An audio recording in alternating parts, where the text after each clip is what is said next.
This program is about unsolved mysteries. Whenever possible, the actual family members and police officials have participated in recreating the events. What you are about to see is not a news broadcast. Georgia Rudolph has been haunted by dreams and memories of a young girl who lived at the turn of the century. A girl Georgia never knew in a place she never visited. Amazingly, her descriptions of the girl's life appear to be corroborated by facts that she had no possible way of knowing. Could Georgia's experiences be evidence of reincarnation? Rookie police officer Steve Sandlin was found shot to death in the station house where he worked. Some believe he stumbled on a case of small-town corruption and was murdered. We will also profile the case of a man called Thumper, an outlaw biker who travels across the country setting up illegal drug laboratories to manufacture highly addictive methamphetamines. Tonight, with your help, Thumper may finally be brought to justice.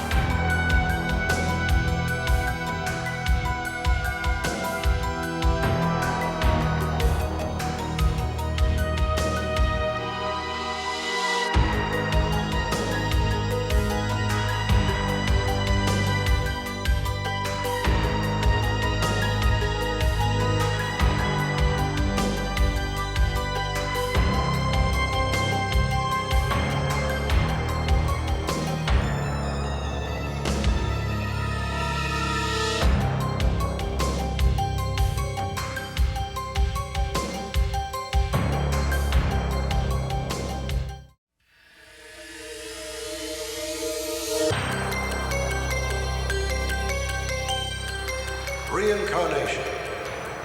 To our ears, the word has an eerie ring. The dictionary definition, rebirth of the soul in a new body, seems a pale few words to describe such an extraordinary concept. Much of the world believes absolutely in reincarnation. But for people who don't, the onset of dreams and memories that cannot be explained is often very upsetting. That was the case for a woman we found named Georgia Rudolph.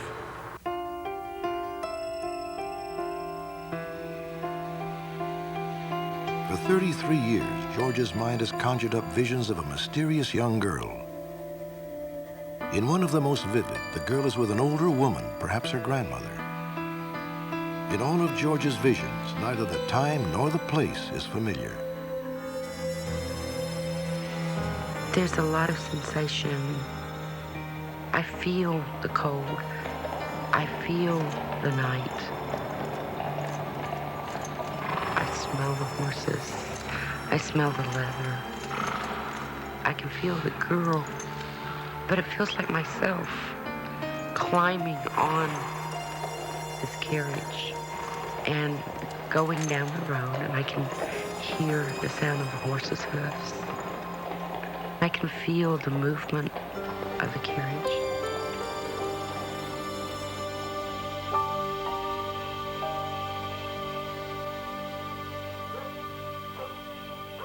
Georgia Rudolph is a 41-year-old registered nurse living in Macon, Georgia. Since childhood, she's been beset by recurring mental images. Sometimes they appear as dreams, more often as memories of events she has never experienced. There never seemed to be a common denominator of what would trigger off the memories. I would be sitting playing, or I would be watching TV, and just there would be a memory.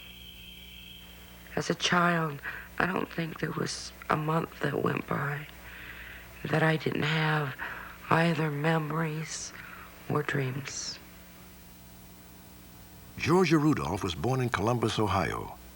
At the age of 3, she was placed in a series of foster homes. When she was 5, Georgia was adopted, and the memories began.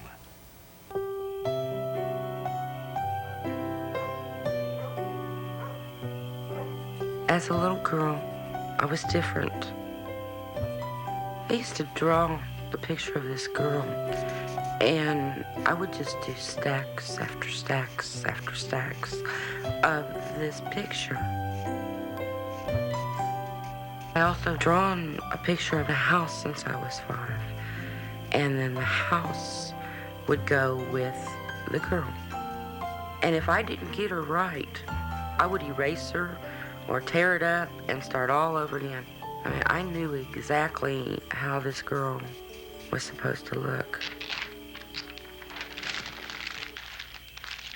My whole childhood, I thought I was crazy because the drawings were of the girl that I would dream about. And when I remember her, it's always the drawing, the face. I have always known that face.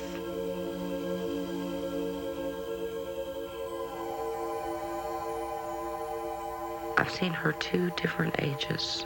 One is a young woman, 18, 19 years old. And as a young girl, probably 8, 9.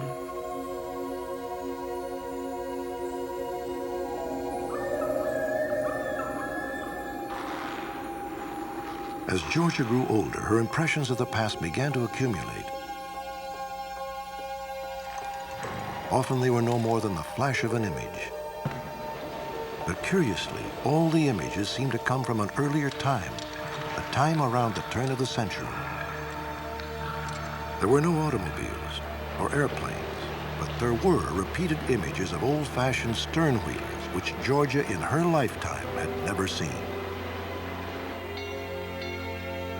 It's not like a childhood memory. It feels different.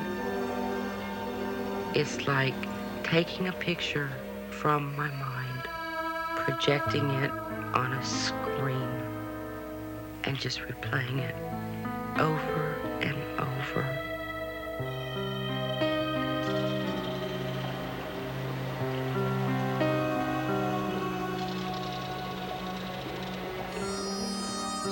A river seemed to play a large part in Georgia's dreams. Another constant was a young man dressed in a brown suit and wearing a derby hat. Sometimes he was alone, sometimes he was with the girl, and always there was a recurring image of the horse-drawn carriage on a cold winter night. I kept feeling that there were memories of pre-adoption that nobody would tell me about. But when I found my biological parents, I found that the memories had nothing to do with my life before I was adopted. When Georgia first contacted me, I felt it might be something like an early traumatic childhood memory that she was trying to remember or re-experience. Or possibly it could be an aspect of a multiple personality where she was imagining herself or experiencing herself to be someone different, which sometimes happens in these cases. Other than that, the reincarnation was probably the last thing in my mind about what had happened to her. So we're going to go through a procedure this evening that Dr. Douglas Smith is deputy director of a mental health center in Macon, Georgia. In 1984, he began regressive hypnosis therapy with Georgia Rudolph. It is a type of analysis that lets the patient go back in time under hypnosis, but still remember everything she says. let it out very slowly. Last December, we asked Georgia to once again undergo hypnosis with Dr. Smith. And relaxed and at ease. Try to allow all the tension to leave your body. During the first session of hypnosis, he asked me a question and referred to me as Georgia. I remember very vividly saying, "I don't know who you're talking to." And he said, "Well, if this isn't Georgia, then who is it?" And I remember saying, "My name is Sandra Jean Jenkins." And what year were you born, Sandra? 1895. Do you have a boyfriend? Yes. Georgia seems to me a very down-to-earth person. She doesn't go around reading a lot of psychic magazines and esoteric material. So I think that she's a very stable individual, and it surprised me when she came out with the amount of emotion and affect and details that she did under hypnosis. The sensation that I had when I gave her name, her age, and said I was born in 1895 is one that I will never forget, because I felt like my head was going to come off of my body. It hurt so bad. Look down at yourself and tell me what you look like. I have brown hair. My eyes are brown. Georgia came to believe that the face she had drawn so many times as a child was the face of Sandra Jean Jenkins, who was also the girl in her memories and dreams.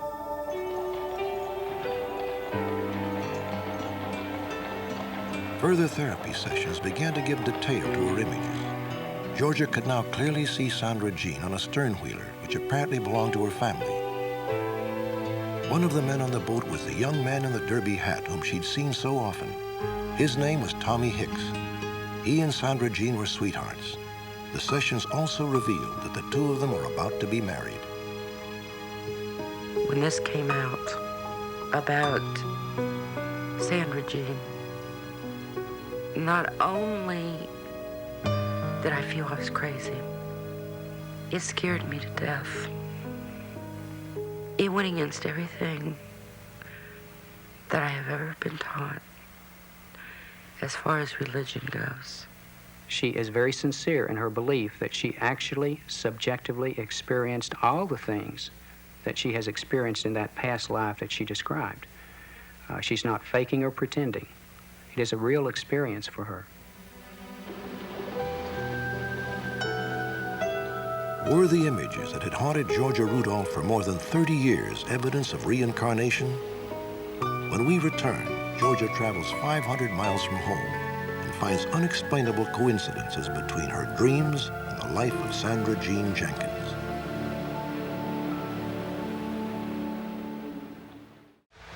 For more than 30 years, Georgia Rudolph was plagued by mystifying impressions of a past she knew nothing about. She was afraid to admit the possibility that she might be the reincarnation of a girl named Sandra Jean Jenkins who lived at the turn of the century. Under hypnosis, Georgia had repeatedly mentioned the word Marietta. It became clear to Georgia that Marietta was a place that might reveal the connection between her dreams and the life of Sandra Jean Jenkins. Marietta, Ohio is a city of 35,000 located at the confluence of the Ohio and Muskegon rivers. In its heyday, at the turn of the century, it was a major river port. Because Georgia's dreams are centered on a river and riverboats, she went to Marietta in 1985, hoping to find a record of the people and places so vividly etched in her memory. If I'm not mistaken, it was a big red brick building. Georgia had arranged to meet with a reporter named Ted Bauer. He was a lifelong resident of the city and for 32 years had worked for the local newspaper. Ice cream parlor. When George arrived in Marietta, I said, I'll take you around and show you some of the places that you talked about over the phone. And she says, no, I'll show you where to go. I couldn't believe her knowledge of Marietta. She knew as much or more than some of the old-timers knew about the town. I remember this place. Ted Bauer was amazed when Georgia stopped in front of an insurance company and suddenly began describing the interior of an ice cream parlor which had been there at the turn of the century. Incredibly, the decor she remembered had been completely changed in 1937, 11 years before Georgia was born. The tile inside, it was like red and white, and it was like red, white, and it was tile, but it wasn't like the tile we see today. She described the interior almost perfectly. I checked this with the son of the man who had run it for years. In a way, it seems crazy, but what do you do? She was accurate about her descriptions. I was just baffled by her. Busy place in the old days. Ted Bauer's curiosity was aroused. He began to investigate on his own to see if the things Georgia seemed to remember could somehow have been available to her in local records. I did a lot of research. I talked to family members of former store owners, and I checked her own newspaper files. I've thought about it many times, and it's possible that she could have done some research or had it done for her, but I don't know how that could have been done. It would have been a tremendous job. I can't buy the reincarnation bit, but she has some kind of power, some way of knowing what happened in the past.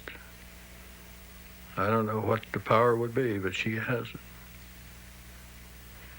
When I began to understand that I was being 100% correct, there was a fright but there was an excitement that was starting to build in me. It was like, this is really real. I really was this girl. And when I started finding things that were in my memory, it was like having been away and going back home.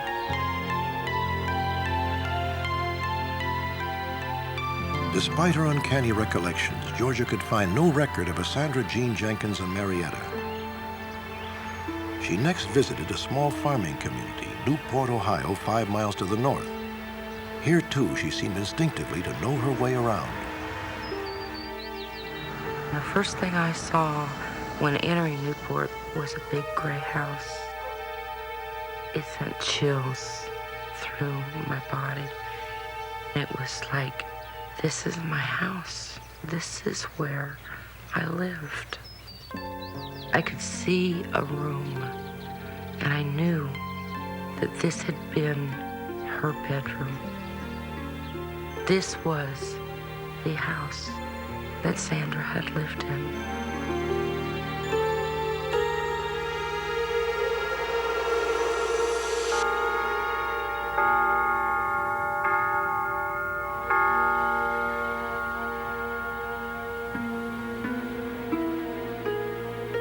Throughout Georgia's life, a single dream had always stood out, more perplexing and haunting than all the others.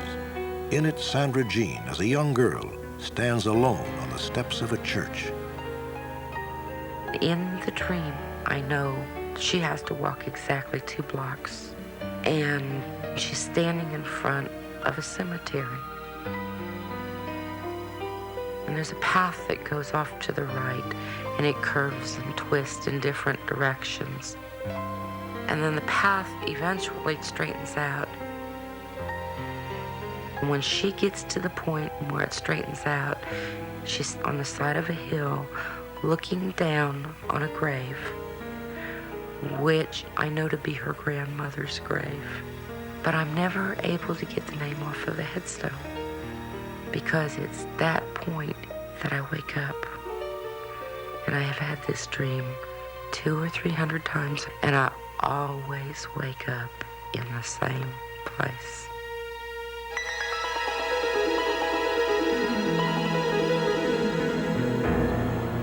In Newport, Georgia found the church from her dream.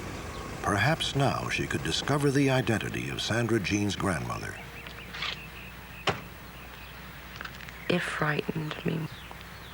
Everything I found frightened me more, because I still didn't want to believe that this was reincarnation. But I walked the 2 blocks that I knew I had to walk in my dream, and I found myself in the cemetery, and I started walking this path.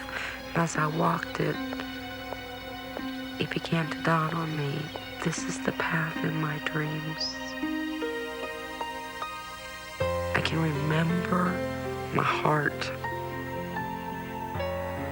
and the feeling in my body. I mean, it was just total excitement, because I knew when I reached the end of that path, I was going to be standing over the grave that I had dreamt about, over and over and over. And when I stopped where the dream stops, I was looking down on the grave that I knew to be my grandmother's, and it said, Mary Bevan Green. And I finally got a name.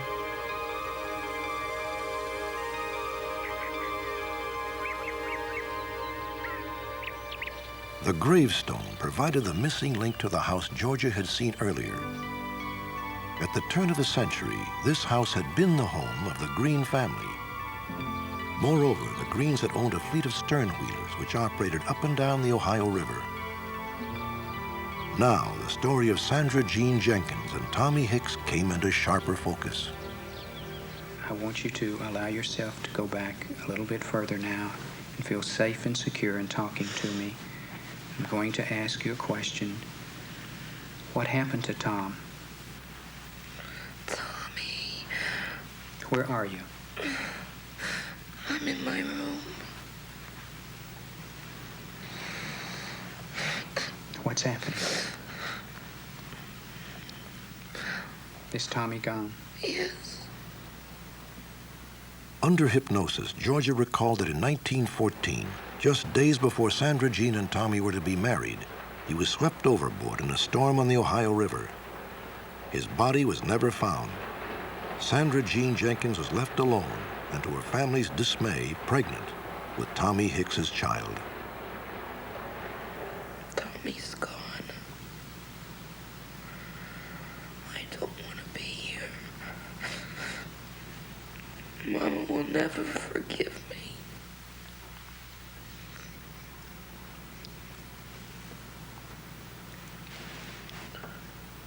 What is it she will never forgive you for? My baby.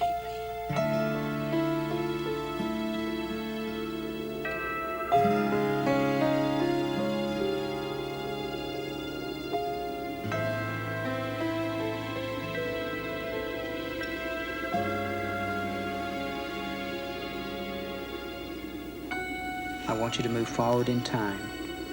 You are now at the river, and I want you to describe to me what you did then. I take my locket off. And I slide into the water. And I walk. And I walk.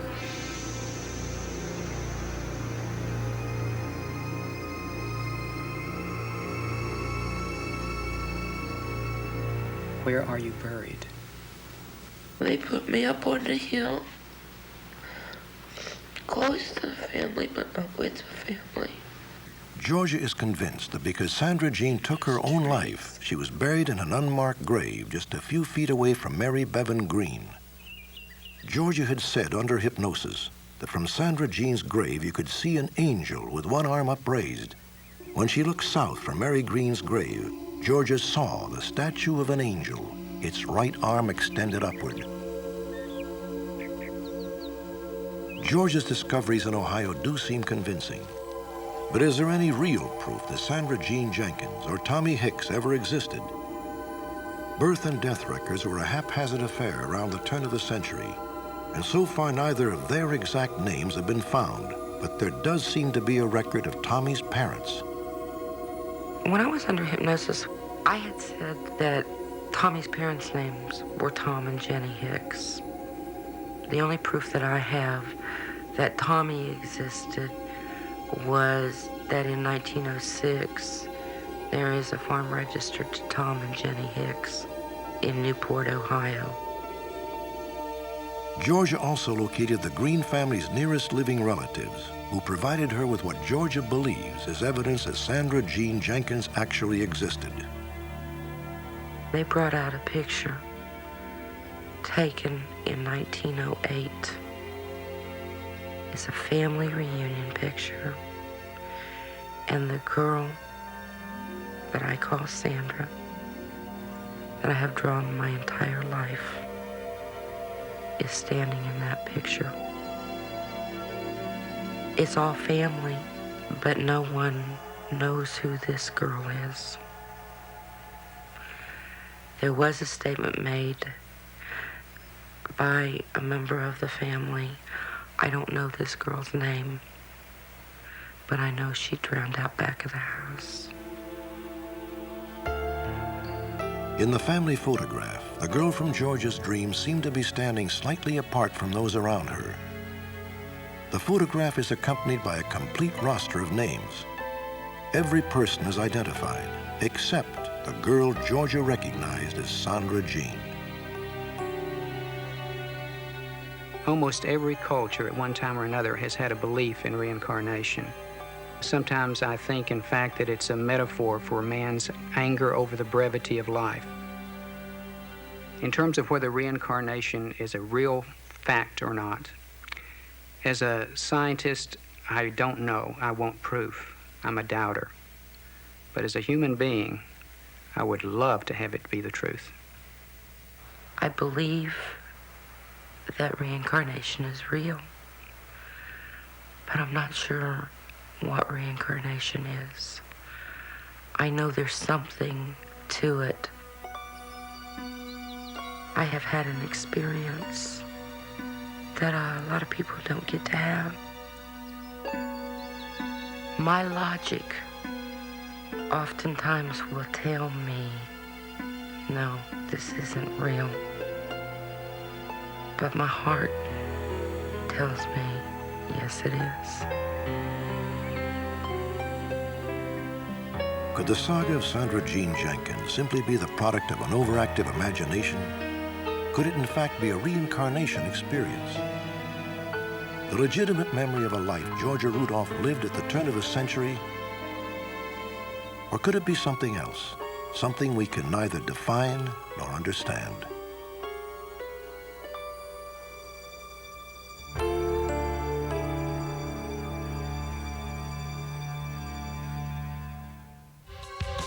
When we return, the tragic story of Steve Sandlin, a rookie police officer who some believe may have been killed because he knew too much about corruption in a small New Mexico town.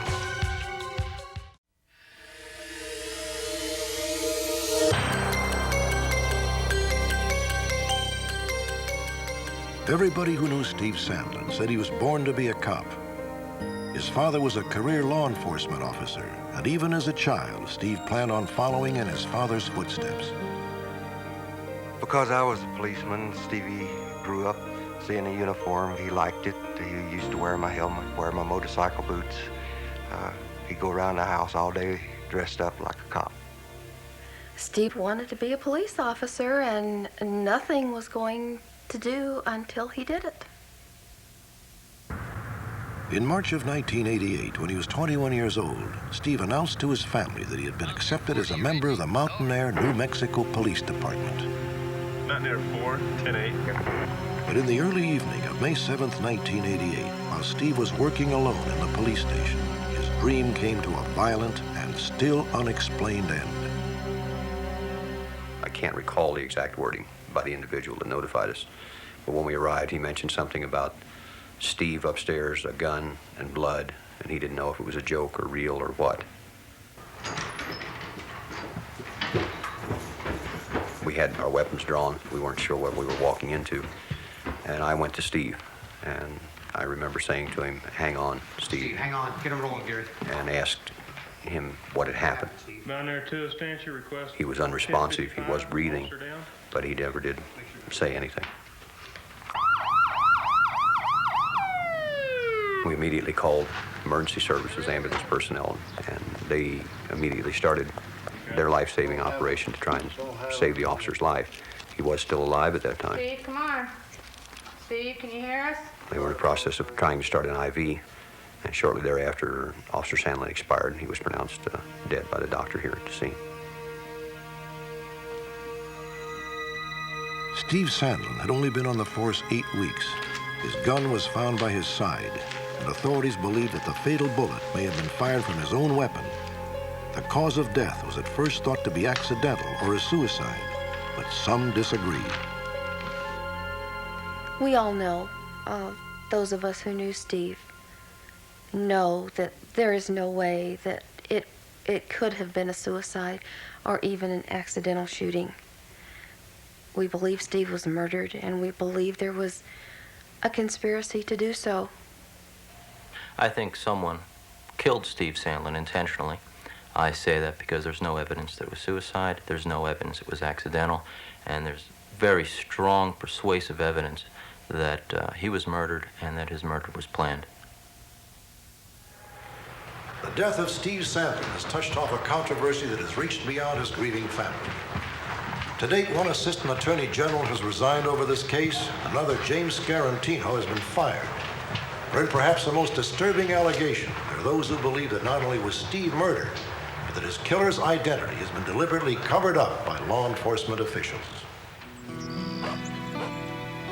Mountain Air is an isolated community located 80 miles southeast of Albuquerque.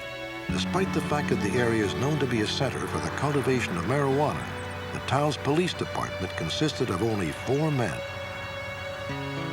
When Steve Sandlin began working for the police department, he was enthusiastic about his new job and often worked during his off hours. Stevie really enjoyed the job at first. He'd laugh and talk about it, everything that he did. However, toward the last, his attitude started changing. I don't know exactly what the change was. Steve just started saying that things wasn't like he thought they would be. Something was wrong. The afternoon of Steve's death, May 7th, he had returned to the empty police station after a disagreement with Chief Carson over some traffic tickets he had written. What I told Steve was, Steve, slow down some. You can't catch everybody. That's not your role. We don't want you to burn out. We don't want you working 16 or 18 hours a day. Just take it easy. And he seemed a little down about that. He wasn't chewed out. It was just a conversation. Hey, Shell, how you doing? By 7 o'clock, Steve was alone at the station and spoke with his girlfriend, Michelle, in nearby Bosque Farms, New Mexico. We were making plans for the next day, and he said that Chief Carson yelled at him and told him to go back into the station. So he was kind of mad about that, and he said if they wanted him to be a security guard, that he would sit up in the station and be a security guard. And while I was talking to him, I heard a lady's voice come in, and he muffled the phone, and I couldn't hear what it was said, but it sounded like he was getting loud and like she was yelling at him. And he said it was no big deal, and then he said he had to go.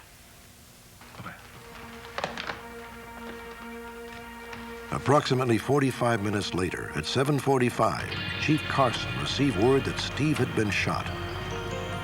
I saw no evidence of any confrontation, no other shots fired, nothing. And from an average person's point of view, it was apparently a suicide.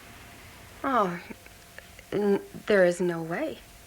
Steve loved life. He was happy. He was doing what he always wanted to do. That was not Steve. Chief Carson believes that if Steve's death wasn't a suicide, then it was accidental. There was information that came to us that he was prone to play with his gun. I can see the possibility that perhaps he was playing with his gun, and I think that that probably is the strongest possibility in Steve Sandlin's death. The possibility of it going off is tremendous.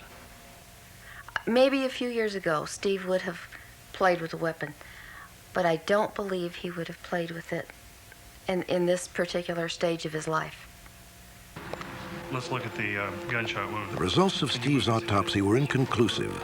Some believe that the gun may have been as much as 2 feet away from Steve's head when it was fired, an unusual distance for a self-inflicted wound. Secondly, there were only insignificant traces of gunpowder found on Steve's hand, an unusually small amount if Steve had fired the fatal shot. Despite this information, the Attorney General's office refused to rule out suicide. Dissatisfied, Steve's family conducted their own investigation. I feel that Stephen was murdered. I feel that he was murdered because he knew too much about something. Steve's death was a homicide. I think they killed him to keep him quiet of something he may have known that was going on down in Mountain Air.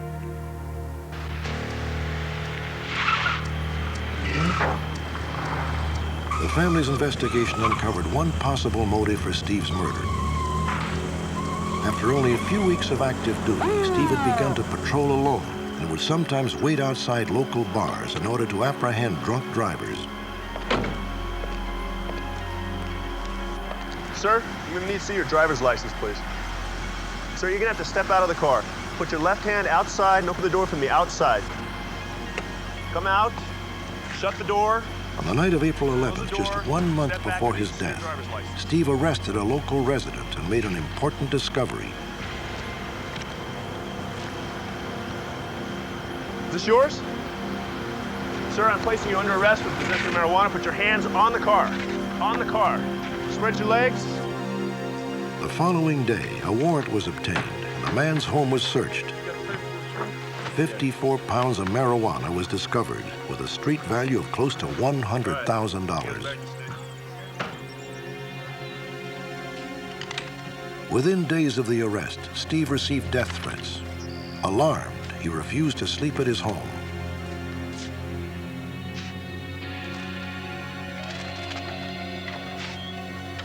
There were a number of death threats. I didn't dismiss them However, it wasn't possible to trace these threats, mysterious phone calls, these kind of things. We were all familiar with these type of threats, especially after we started arresting drug dealers and so forth. They became more amplified. So how long have you been with the Mountaineer PD? During this time, the New Mexico Attorney General's office was investigating reports that the Mountain Air Police had carelessly handled evidence.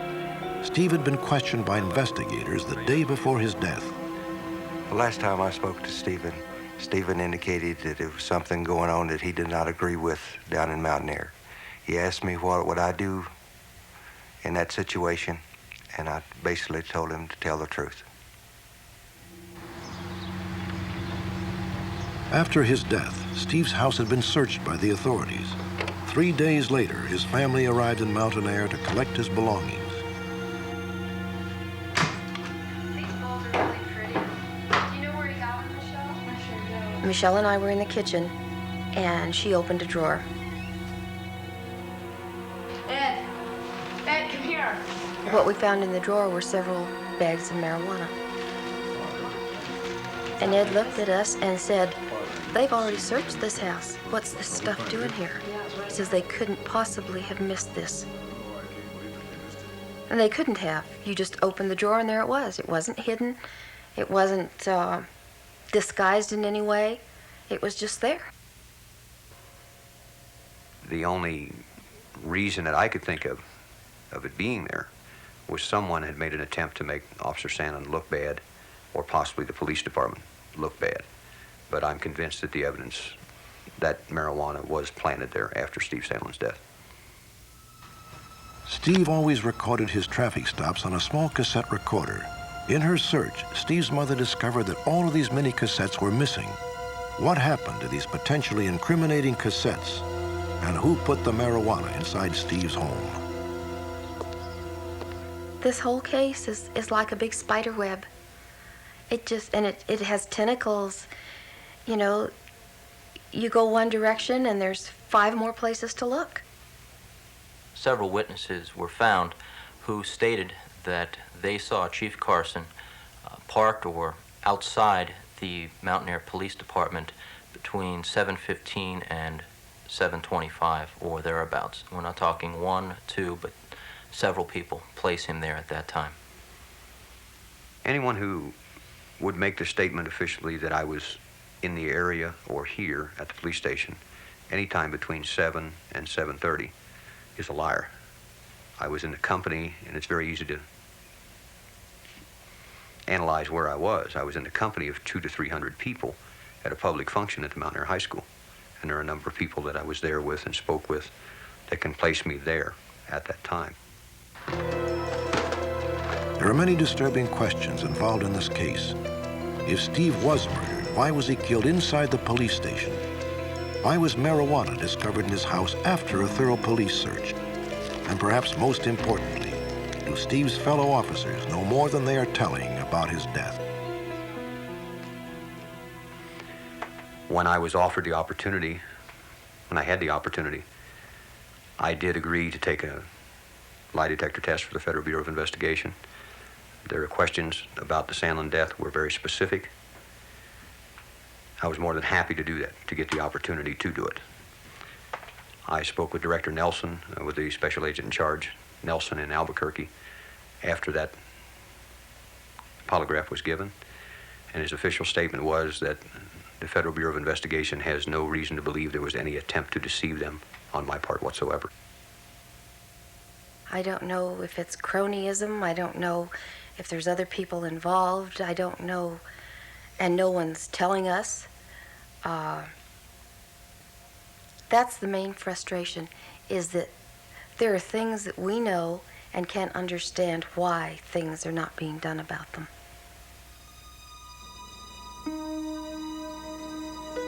If there's anyone at all who has any information, we would be so eternally grateful to know that, so that we can put our son to rest.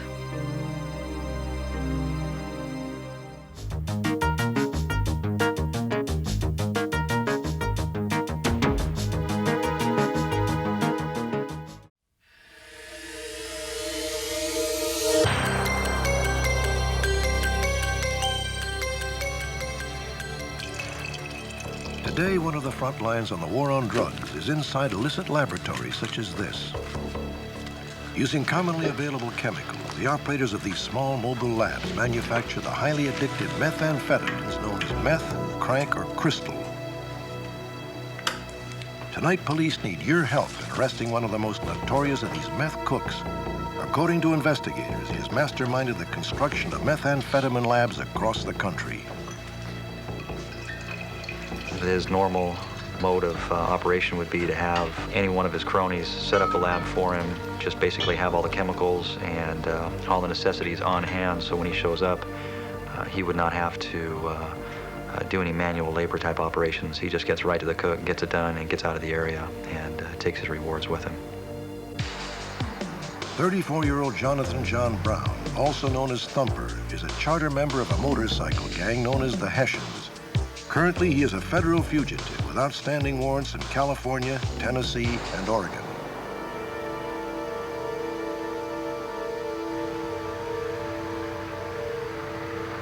Brown managed to elude detection until November of 1987, when after a lengthy stakeout, he was tracked to one of his labs near Lancaster, California.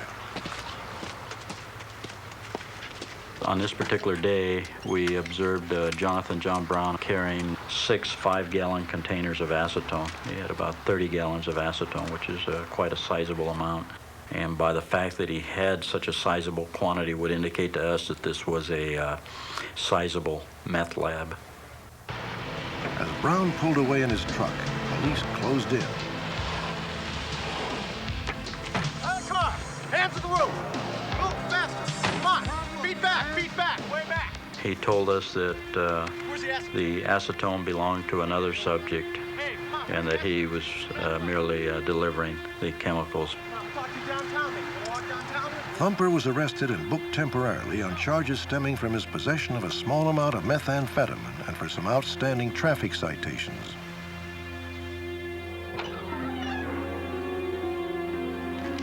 After his arrest, a search warrant was obtained and police discovered a sizable clandestine methamphetamine laboratory. But by the time more serious charges could be filed, Thumper had been freed on bond. Be careful, don't touch anything. He then vanished. Methamphetamine on the street coming directly from a lab would sell for approximately $10,000 a pound. They could have very easily produced anywhere in the neighborhood from 50 to 100 pounds of methamphetamine finished product from this location. For photographs, let's start with overall. Police estimated that with the chemicals on hand, this crude lab could have manufactured amphetamines with a street value of between $1 and $1.5 million.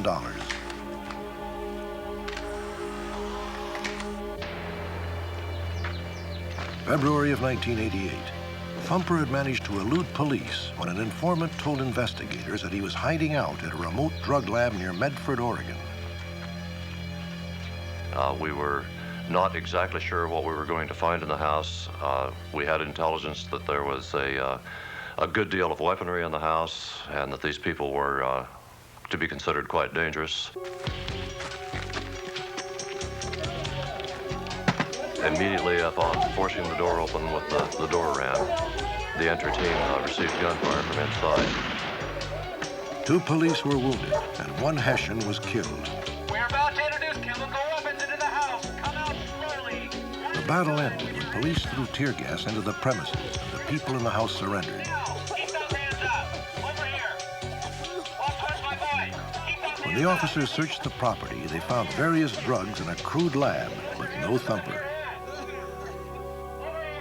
Conducting interviews with the neighbors, I was able to find out that Thumper was a regular on the premises that stayed there quite often and normally for long periods of time, and was there as early as 1 day prior to the raid, that if the raid would have been done 1 day earlier, we'd have captured him too. Brown travels alone and has helped set up his illicit labs across the country. He keeps a low profile, but seldom goes anywhere without his large Neapolitan bull mastiff dog. Jonathan John Brown is 6 feet in height and weighs 190 pounds. He has a pockmarked complexion and brown hair and brown eyes. He also sports several distinctive tattoos. Both arms feature an iron cross behind a skull with a knife through it, and one on his chest reads Hessian's West Coast.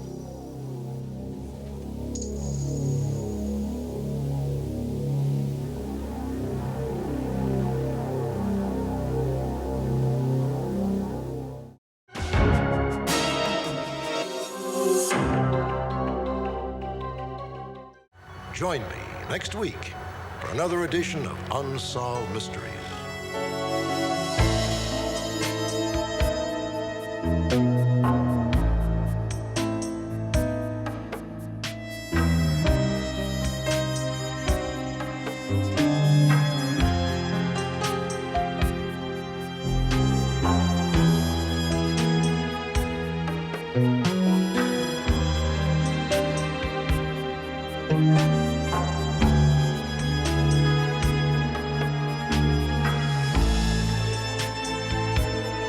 Thank you.